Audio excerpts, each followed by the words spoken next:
The morning started like any other Thursday at Fort Bragg. Daniel was in the training yard by 5:30, just as the sun started breaking through the North Carolina sky. He'd been doing this for 12 years now, and he loved every single minute of it. Teaching soldiers wasn't just his job, it was who he was. At 42 years old, Daniel had spent more than half his life in the military. He joined straight out of high school, worked his way up through the ranks, and eventually became one of the most respected combat instructors in Special Forces. The soldiers he trained didn't just learn how to fight, they learned how to survive. They learned how to make split-second decisions that could save lives, and most importantly, they learned control. That's what Daniel always stressed. Control. Any fool can throw a punch or pull a trigger, but it takes a real professional to know when to hold back, to assess a situation in seconds and choose the right level of response. Too little, and you put yourself or others at risk. Too much, and you become the danger you're supposed to stop. His students respected him. Some even said he was the best instructor they'd ever had. Daniel didn't let it get to his head, though. He just showed up every day, did his job, and went home to his small apartment off base. No wife, no kids. The military was his family. The soldiers he trained were like his children in a way. On weekends, Daniel usually stayed home. But that particular Saturday night, his old buddy from the service was visiting town and insisted they grab dinner. Nothing fancy, just burgers and beers at a local spot called Murphy's Bar and Grill. It was the kind of place where everyone knew everyone, where the music wasn't too loud, and where you could actually have a conversation. They sat in a corner booth catching up on old times. His friend had left the service 5 years ago and now worked construction. Good money, he said. Regular hours, no one shooting at you. They laughed about their younger days, about the stupid things they did when they first enlisted, about the friends they'd made and lost along the way. Around 10 o'clock, Daniel noticed something at the bar. A young woman, maybe mid-20s, was trying to leave, but a man had blocked her path. He was clearly drunk, swaying on his feet, his voice getting louder. Daniel couldn't hear everything, but he caught enough. The guy was being aggressive, demanding her phone number, touching her arm even though she kept pulling away. The bartender was busy at the other end. Nobody else seemed to notice or care. Daniel's friend saw him watching and shook his head. Not our problem, man. Let the staff handle it. But Daniel had seen this kind of situation go bad before. The woman's face showed real fear now. The drunk guy grabbed her wrist harder and she tried to yank it free. Daniel was already moving. He approached calmly, hands visible, voice steady. Hey there. The lady's trying to leave. How about you let her go? The drunk man turned, his face red and twisted with anger. Mind your own business, old man. Daniel wasn't old, but he didn't take the bait. Just think it's time to call it a night, that's all. No trouble here. The woman used the distraction to pull free and quickly moved behind Daniel. Thank you, she whispered. That's when the drunk guy shoved Daniel. Hard. It wasn't much, just a push to the chest, but alcohol and anger made him bold. You want to be a hero, huh? You want to protect her? Daniel raised his hands, palms out. Nobody needs to be a hero. Just walk away. Sleep it off. But the man was beyond reason now. He wound up and threw a wild punch. Daniel's training kicked in automatically. He stepped aside, let the momentum carry the man forward, then used a simple control hold to guide him down. It was textbook. Minimal force. No strikes, no aggression. Just redirect and control. Except the man was drunker than Daniel realized. As he went down, he twisted awkwardly, his head catching the edge of the bar on the way. There was a sickening crack, and suddenly the man was on the floor, not moving. Everything stopped. The music seemed to fade. People started gathering around. The bartender rushed over with a phone already calling 911. Daniel knelt down, checking for a pulse, trying to see how bad it was. There was blood, not much, but enough to show where his head had hit. The ambulance arrived in minutes. So did the police. Daniel explained everything clearly, calmly, just like he'd been trained. The woman confirmed his story. So did his friend. So did the bartender who'd seen the whole thing. It was self-defense. It was an accident. Nobody thought otherwise. The man was taken to the hospital. Daniel gave his statement to the police and went home, shaken but thinking the worst was over. He'd done the right thing. Helped someone in trouble. Yes, someone got hurt, but it wasn't intentional. It was just a terrible accident. 3 days later, he got the call. The man had died. Brain injury from the fall. Never woke up. The next few months were a nightmare. Daniel hired a lawyer, a good one, who assured him this was clearly self-defense. But the prosecutor saw it differently. Daniel wasn't just a regular guy who got into a bar fight. He was a trained special forces instructor. A weapon, they called him in court. His hands were registered as deadly weapons, they claimed. That wasn't even legally true, but it sounded scary to a jury. They brought up every combat technique he'd ever taught. They showed videos of his training sessions, making them look brutal and violent. They argued that someone with his skills should have known better, should have done things differently, should have been able to stop the situation without anyone getting hurt. Daniel's lawyer fought back. He brought witnesses who testified to Daniel's character. The woman he'd helped testified, crying as she thanked him for saving her. His friend explained what really happened. Even the bartender said Daniel had acted reasonably, but the prosecution kept hammering one point. A trained fighter has a responsibility to control every situation, and someone died, someone's son, someone's brother. The victim's family sat in the front row every day, their grief visible and heartbreaking. The jury deliberated for 6 days. When they came back, Daniel knew from their faces. Guilty, not of murder but of involuntary manslaughter, excessive force resulting in death. The judge gave him 8 years, said she understood it was complicated, that his intentions were good but that the law had to mean something. People with deadly skills had to be held to a higher standard. Daniel stood in the courtroom, numb. His lawyer was already talking about appeals, about fighting this, about how unfair it was. But Daniel barely heard him. He just kept thinking about one thing. He'd spent his whole life teaching control, and in the one moment when it really mattered, when he wasn't in uniform or on a training field, everything had spiraled out of control anyway. 4 weeks later, he walked through the gates of Northgate Correctional Facility in shackles. The guards processed him like they processed everyone else. Took his fingerprints, his photo, gave him an orange jumpsuit and a number. They didn't know he'd trained elite soldiers. They didn't care about his service record or his years of dedication. To them, he was just another inmate. Another body filling another cell. Nothing special. Nothing important. And as the heavy door slammed shut behind him, Daniel realized that's exactly what he'd become. The first night in prison, Daniel didn't sleep at all. The sounds were different from anything he'd experienced, even in combat zones. Metal doors slamming, men shouting across cell blocks, someone crying a few cells down. The fluorescent lights in the hallway never fully went out, casting shadows that moved across his tiny cell all night long. His cellmate was a guy named Rick, mid-50s, doing time for fraud. Rick had been inside for 3 years already and knew the ropes. On that first morning, he gave Daniel the basics. Stay out of people's way. Don't make eye contact unless someone speaks to you first. Find a routine and stick to it. And most importantly, figure out which group you belong to, because everyone belongs to someone in here. Daniel didn't want to belong to anyone. He'd spent his entire adult life as part of a team, part of something bigger than himself. But this was different. The groups in prison weren't built on honor or duty. They were built on survival and power. So he decided to do what felt safest. Stay invisible. Keep his head down.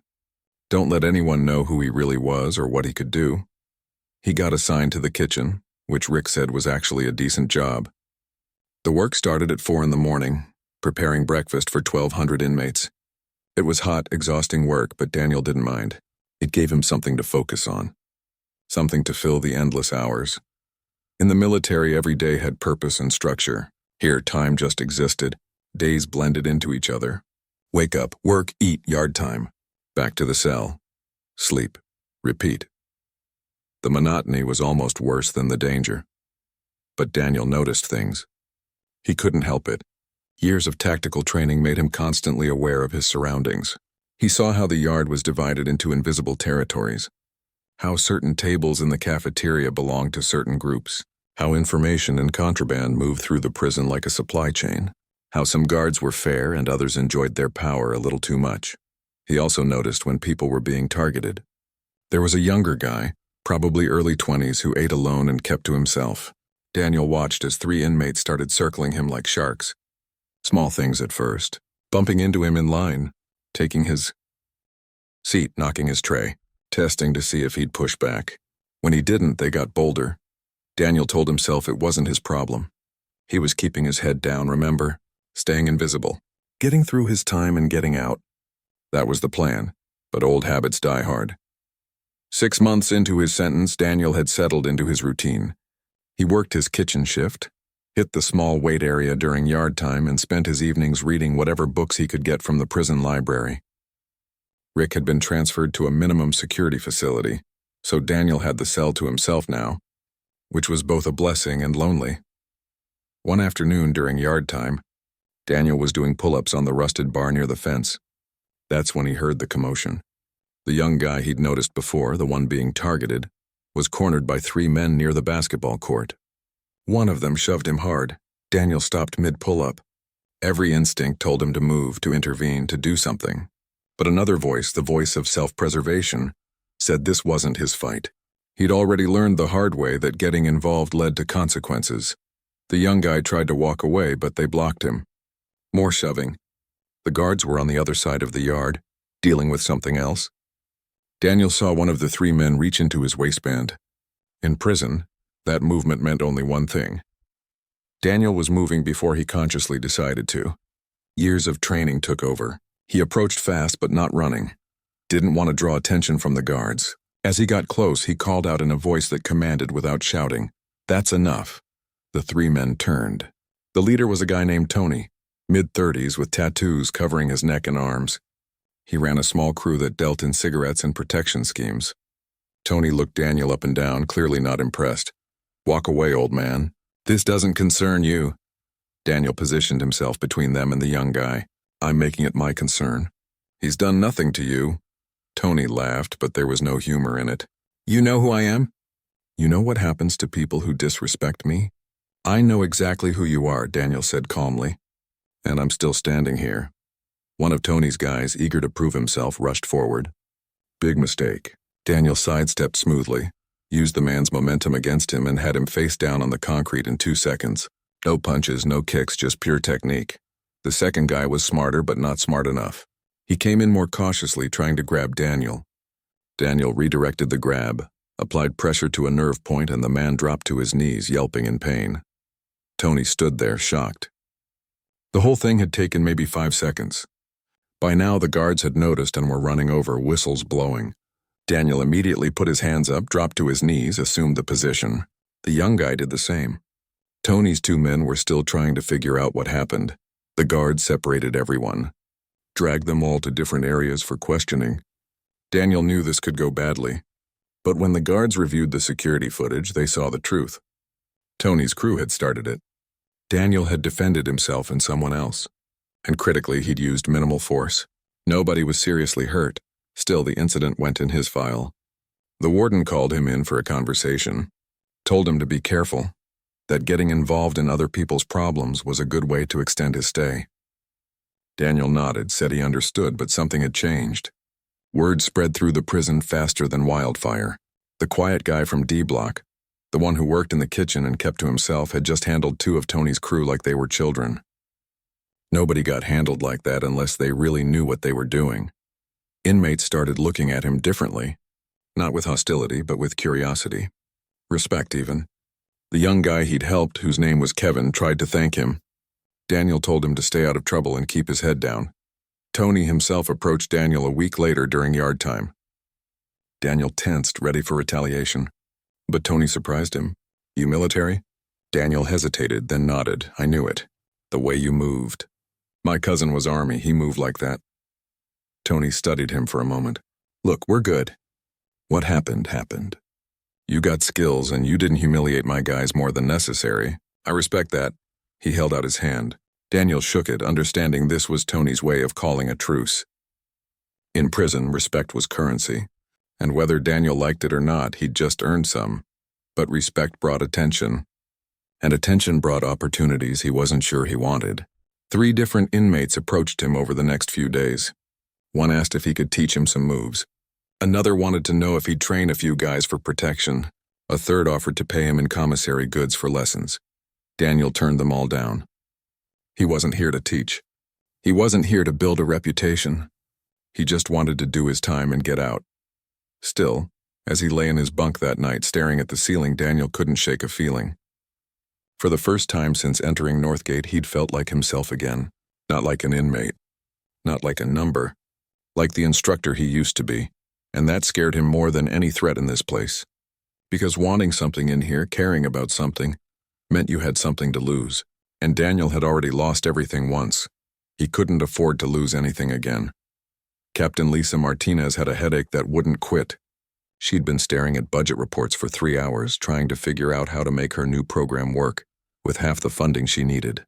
The state had approved her rehabilitation initiative, sure, but they'd given her peanuts to actually run it.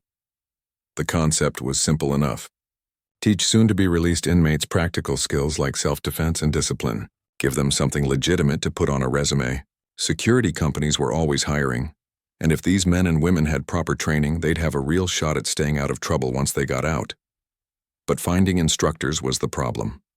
Good ones charged a fortune. The few who were willing to work for less didn't have the right credentials or experience. Lisa had interviewed 7 candidates in the past month. None of them felt right. She was also doing facility inspections, part of her new role overseeing correctional programs across 3 prisons. Northgate was on her list for Thursday. She'd heard it was well-run but overcrowded like most facilities these days.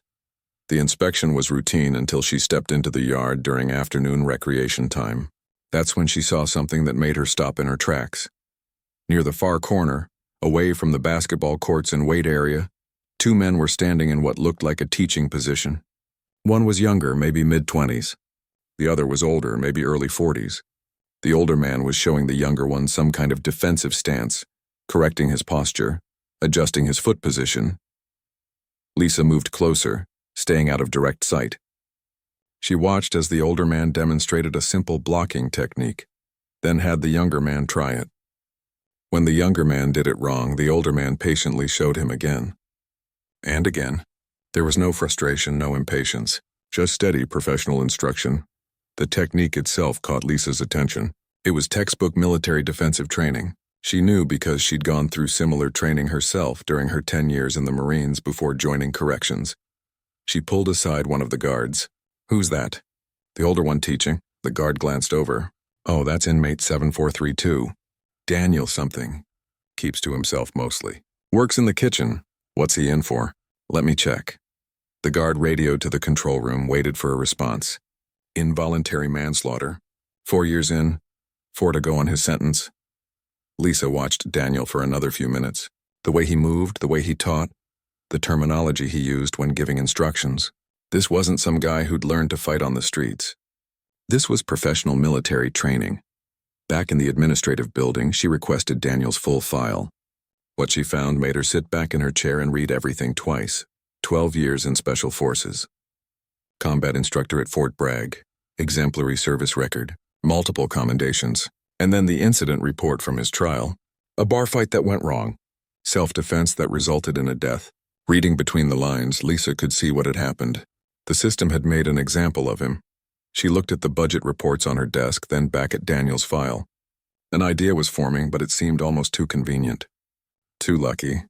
Still, she hadn't gotten to where she was by ignoring opportunities when they appeared. The next morning, she arranged to meet with Daniel in one of the private conference rooms used for lawyer visits. When the guards brought him in, she could see the confusion on his face. Nobody got pulled into meetings like this unless it was bad news. "Sit down, Daniel," she said, keeping her tone neutral. "You're not in trouble. I just want to talk." He sat, hands folded on the table, waiting, patient, alert. She recognized that posture. "Military through and through. I saw you yesterday in the yard, teaching that younger inmate some defensive techniques." She watched his reaction. A slight tension in his shoulders, but he didn't deny it. Just helping someone out. Didn't think it was against the rules? "It's not," Lisa said. "Actually, that's why I wanted to talk to you. I pulled your file. Fort Bragg, Special Forces instructor. Impressive record." Daniel's jaw tightened slightly. That was a different life. Maybe, but those skills don't just disappear. She leaned forward.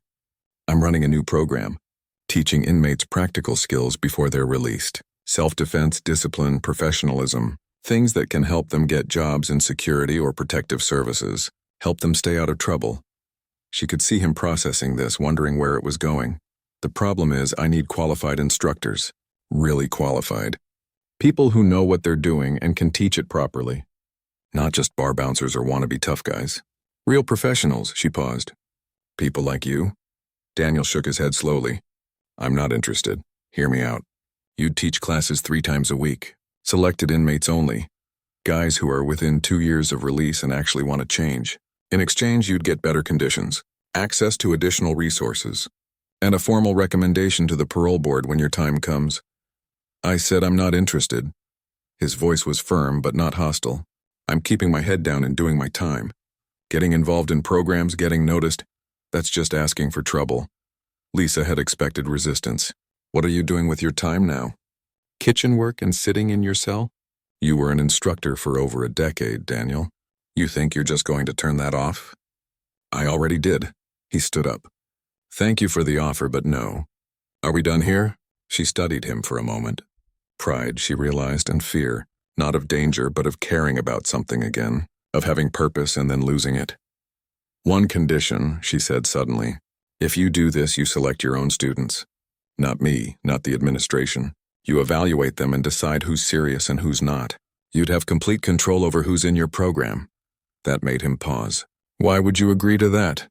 Because I was military too. Marines. And I learned that the best programs are the ones where the instructor has buy-in. If I force students on you, it won't work. But if you choose them, if you see potential in them, then you'll actually care about their success. Daniel sat back down slowly. She could see the conflict on his face. The part of him that wanted to stay invisible fighting with the part that missed having purpose. What would I be teaching exactly? Self-defense fundamentals, conflict de-escalation, situational awareness, discipline and respect. The same things you taught soldiers adapted for civilian life. She slid a folder across the table. This is the curriculum outline. Look it over. Think about it. He didn't touch the folder. And if something goes wrong? If one of these guys I train gets out and uses what I taught him to hurt someone, then that's on him, not you. You'd be teaching defense and control, not aggression. From what I saw yesterday, you know the difference. The room was quiet for a long moment. Daniel finally reached for the folder, opened it, started reading. Lisa stayed silent, letting him process. She'd made her pitch. Now it was up to him. After several minutes, he looked up. I'd need a proper space. Not some storage room. Somewhere with adequate room to move and practice safely. I can arrange that. And equipment. Mats at minimum. Maybe some basic training gear. Within budget constraints, yes. And I want it clear to every student from day one. This isn't about learning to fight. It's about learning control. Discipline. Anyone who doesn't respect that is out immediately.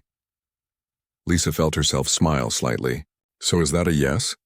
Daniel closed the folder, slid it back across the table. Then he picked it up again. It's a maybe. Let me see who's actually interested. Let me evaluate the candidates. Then I'll decide. Fair enough. Lisa stood, extended her hand. Welcome aboard, maybe. He shook her hand and she felt the firm grip of someone who'd spent years teaching others to be strong. As the guards escorted him back to his cell, Lisa sat down and allowed herself a moment of satisfaction. She'd found her instructor. Now she just had to hope he'd found a reason to care again. Because if this program worked, it could change lives, maybe even his own. The storage room they gave Daniel was barely bigger than 2 cells combined. It smelled like mildew and old cardboard. But it had space, and that's what mattered. Over the next week, a crew cleared it out, installed some basic lighting, and brought in rubber mats that had seen better days. It wasn't Fort Bragg, but it would work. Lisa posted notices around the prison. Voluntary self-defense and discipline program. Open to inmates within 2 years of release with clean disciplinary records for the past 6 months. 30 men signed up the first day. Daniel interviewed them one by one in that cramped room. He asked simple questions. Why do you want to be here? What do you hope to learn? What are your plans when you get out? Most gave him the answers they thought he wanted to hear. They wanted to protect themselves. They wanted to be better people. They wanted honest work.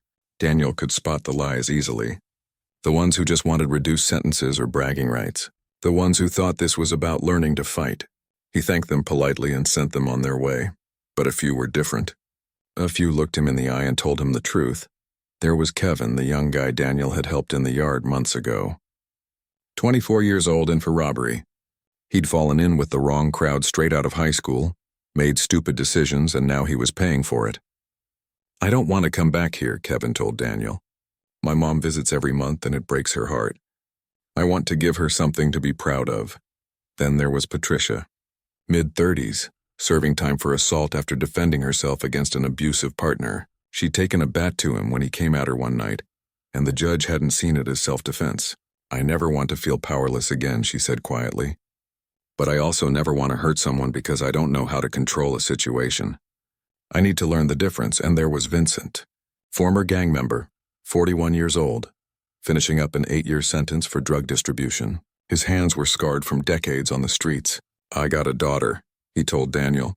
"She's 17 now. Don't even know if she remembers me.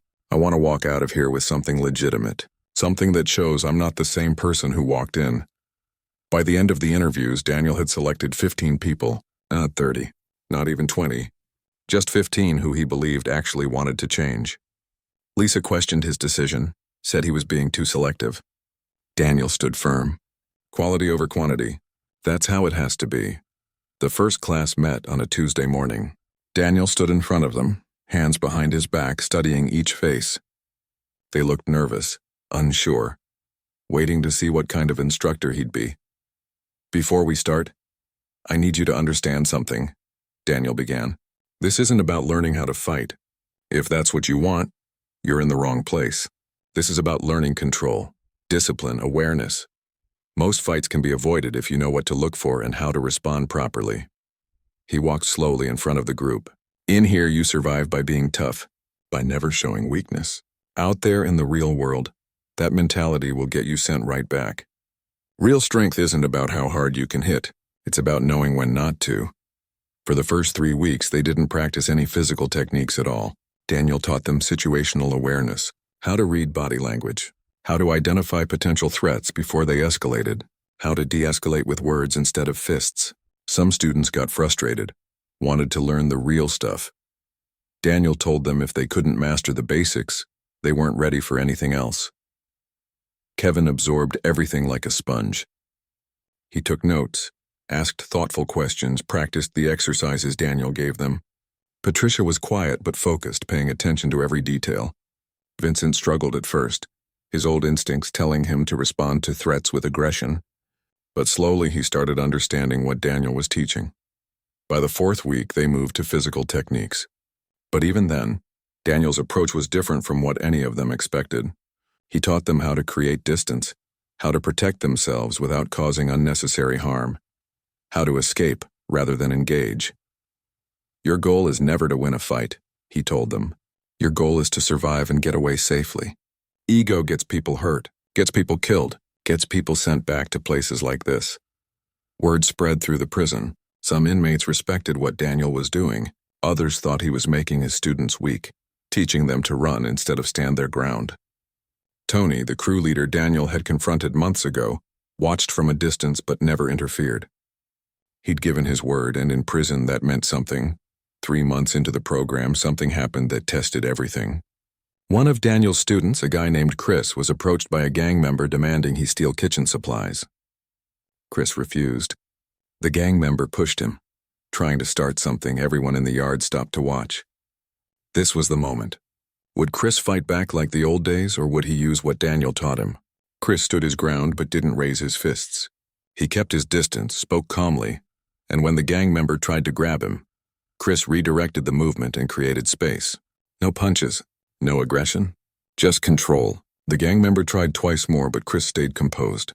Eventually, the guards intervened and separated them. Later, in the training room, Chris was shaking. "I wanted to hit him so bad. Every part of me wanted to fight." Daniel nodded. "But you didn't. That took more strength than any punch." "My boys saw it, though. Some of them are saying I looked weak." "You looked smart," Daniel corrected. "You didn't give him or the guards any excuse to write you up. You're 2 months from your release date, Chris. Was proving yourself to some guy you'll never see again worth throwing that away?" Chris thought about it, then slowly shook his head. No, it wasn't. That incident changed something in the group. They started to really understand what Daniel had been teaching them. This wasn't about prison rules or street rules. This was about life rules. Real-world rules. Lisa started getting reports from other facilities. They'd heard about the program at Northgate and wanted to know more. She brought the requests to Daniel and he was hesitant. "We're just getting started here. These 15 people are my focus, I understand," Lisa said. "But Daniel, what you're doing is working. 3 of your students are being released in the next 2 months. If they succeed, if they stay out of trouble and get jobs, that proves the concept. Then we can expand." Daniel didn't respond right away. He watched through the small window as his students practiced the exercises he'd taught them. Kevin helping Patricia with her stance. Vincent correcting another student's footwork. They were becoming a team. More than that, they were becoming each other's support system. "What happens to them when they get out?" Daniel asked. "They're going to be alone. No structure. No support. Just them against the world that already gave up on them once." Lisa considered this. "What if we created a follow-up program? A way for them to check in, to stay connected? Maybe even help them network with employers? You have funding for that?" "Not yet. But if the results are good, I can make a case for it." Daniel turned to face her. "These people aren't statistics, Lisa. They're not numbers on your reports. They're human beings who made mistakes and are trying to do better. If we're going to do this, we do it right." "I agree completely," she said. "That's why I need you to see this through. Not just here, but after they leave. Be the person they can reach out to when things get hard." That night, Daniel lay in his bunk thinking about what she'd said. For the first time in years, he felt something he thought was gone forever. Hope. Not just for himself, but for these 15 people who were trusting him with their second chance. He'd entered prison believing his life as an instructor was over. But maybe it wasn't ending. Maybe it was just beginning in a way he never expected, and maybe, just maybe, teaching people how to survive prison wasn't that different from teaching them how to survive life. It started in the East Wing on a Wednesday afternoon. Nobody saw it coming. A dispute over contraband turned into a shoving match. The shoving match turned into a full-blown fight. And within minutes, what should have been a small incident exploded into a riot. Inmates in 2 cell blocks overwhelmed the guards. Fires were set. Doors were forced open. The entire east section of Northgate descended into chaos.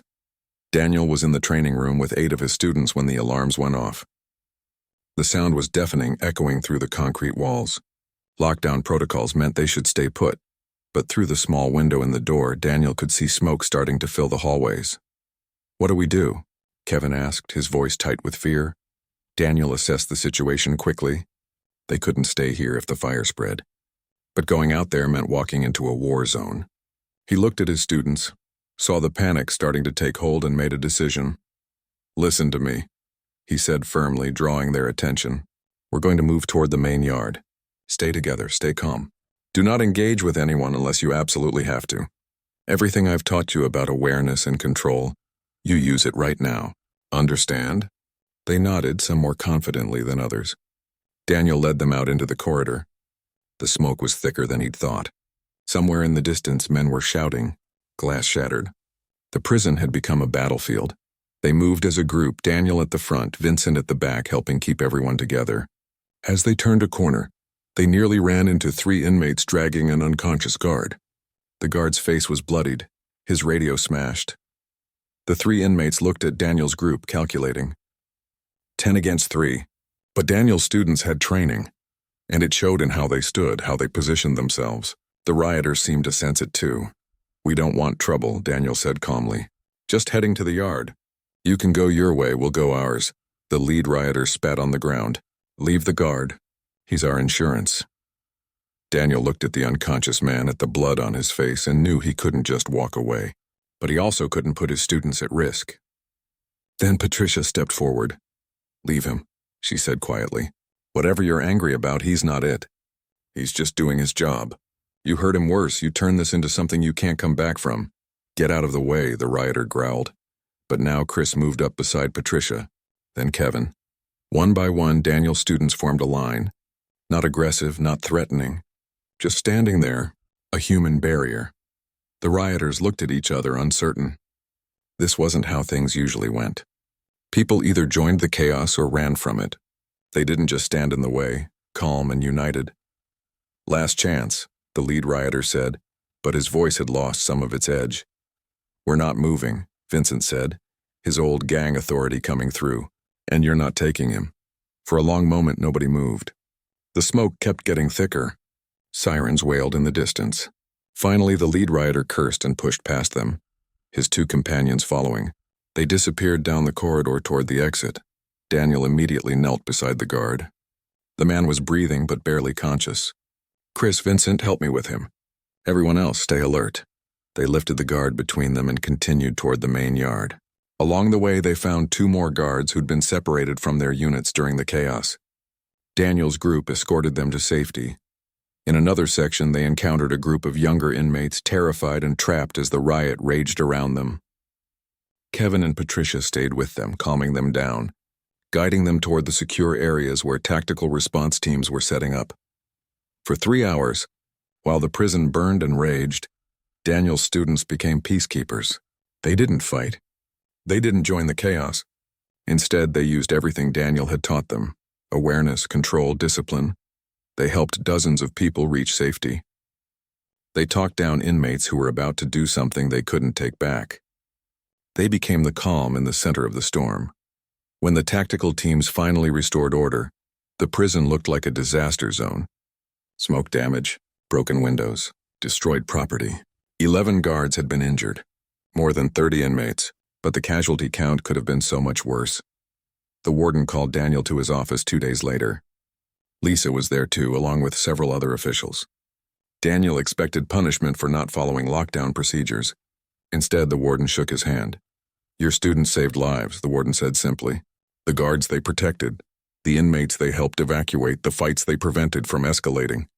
The response team commander said, "Your people were the reason this didn't turn into a massacre." Lisa smiled at Daniel. She looked exhausted but relieved. "It's all over the news. Prison reform advocates are holding this up as proof that rehabilitation actually works. The governor wants to visit next week." "My students did what they thought was right," Daniel said. "I just taught them to think before acting." Over the next few weeks, reporters tried to get interviews. News channels wanted the story, but Daniel stayed out of the spotlight. His students did too, for the most part. They weren't looking for fame. They were just trying to serve their time and move forward, but the impact was undeniable. Funding for the program tripled. 5 more prisons requested to implement similar initiatives, and most importantly, Daniel's students started getting their releases. Kevin was first. He walked out with a job offer from a security company that had heard about what happened during the riot. Patricia left 3 weeks later, already enrolled in a community college criminal justice program. Chris got hired by a private firm that provided protection for corporate events. 4 months after the riot, Daniel sat in a hearing room facing the parole board. He'd served 4 years and 2 months of his 8-year sentence. Under normal circumstances, parole would be unlikely. But these weren't normal circumstances. Lisa testified about the program, about the lives changed, about the riot where Daniel's training had prevented tragedy. The warden submitted a formal recommendation. 5 of Daniel's former students who'd been released wrote letters. They talked about jobs they'd gotten, families they'd reconnected with, lives they were rebuilding. Even the victim's family from Daniel's original case submitted a statement. They said they'd followed his story, seen what he'd done in prison, and believed he deserved a second chance. The same chance he was giving others. The board deliberated for less than an hour. When they called Daniel back in, he knew from their faces. "Parole granted," the chairwoman said.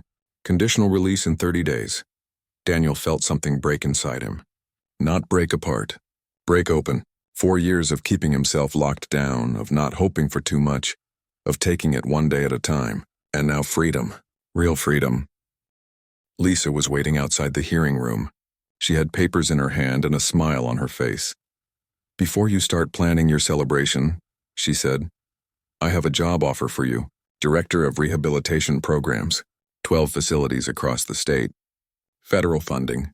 You'd be training instructors, developing curriculum, overseeing the whole operation." Daniel looked at the papers, at the salary that was more than he'd made in the military, at the title that meant real authority and responsibility. "I need to think about it," he said. "Of course. Take your time," she paused. "Though there is one event you might want to attend before deciding. Kevin's graduating from the Security Training Academy next week. Patricia's celebrating her first semester with perfect grades. They're all getting together, your first class. They want you there." On his last day at Northgate, Daniel walked through the training room one final time. His current students had made him a card, signed by everyone.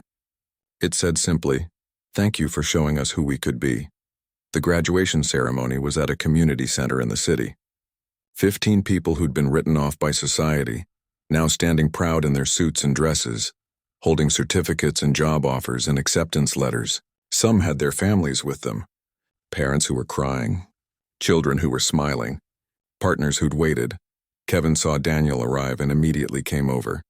"You came." "Wouldn't miss it," Daniel said. "I got something to tell you," Kevin said, his voice excited. "Remember how you said the goal is always to survive and get away safely? Well, last week I was working security at a concert. Guy got drunk, started causing problems. Old me would have thrown him out. But I remembered what you taught me. Talked him down. Got him some water. Called him a cab. My supervisor said it was the most professional handling he'd ever seen. Patricia joined them, Vincent right behind her, then Chris and the others. They all had stories, small victories, moments where they'd chosen control over chaos, discipline over impulse, and every single one of them was still free, still working, still moving forward. Daniel looked at them and realized something profound. He'd entered prison thinking his life was over, that his purpose was gone, that the system had taken everything from him. But standing here, surrounded by people whose lives had changed because he'd chosen to care again, he understood the truth. The system hadn't taken everything. It had just redirected everything. He wasn't training elite soldiers anymore. He was training elite survivors. People who'd been through hell and came out stronger. People who understood that real strength wasn't about power, it was about control. 3 days later, Daniel signed Lisa's contract, not because of the money or the title, but because 15 people had become 30, and 30 would become hundreds, and hundreds would become thousands. Each one a second chance, each one a life redirected. He'd spent 12 years teaching soldiers how to survive combat. Now he'd spent however many years he had left teaching people how to survive life. And somehow that felt like exactly what he was supposed to do all along. The military had taught him to fight. Prison had taught him why not to. And now finally he could teach others the difference. One student, one life, one second chance at a time.